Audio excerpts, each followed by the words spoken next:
Hinahangaan at pinapalakpakan sa entablado. Yan ang buhay noon ng nakilala kong beauty queen mula sa bayan ng Urdaneta sa Pangasinan. Pero ang kanyang beauty, hindi lang pala pang runway. Meet Isay, ang Astig Certified Mekaniko at your service.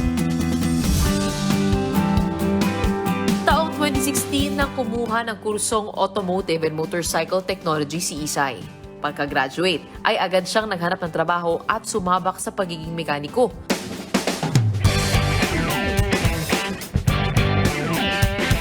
Pero kwento ni Isay, kahit pa nga graduate at may sapat na siyang kaalaman sa pagmemekaniko, nahirapan siyang maghanap ng trabaho. Seryoso ka ba sa pinasok mo? Alam mo ba itong pinasok mo? Hindi biro to.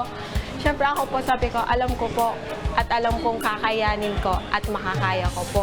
Kaya since then, nanindigan ako na no matter what happens, kakayanin ko. Dito sa motorcycle shop na pinagtatrabahuhan ni Isay, 3 lang silang mekaniko.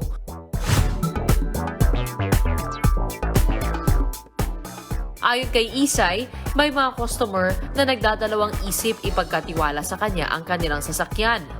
Nung una po, akala kasi nung iba na parang bisor lang daw ako dyan.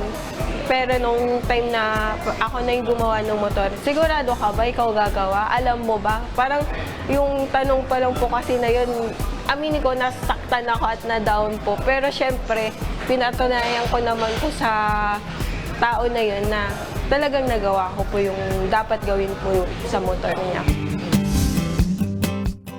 Pero kung may mga diskumpiyado sa kakayahan ni Isay, marami din naman daw ang nagtitiwala sa kanyang husay sa pagkukumpuni ng motor. Ay, okay lang po.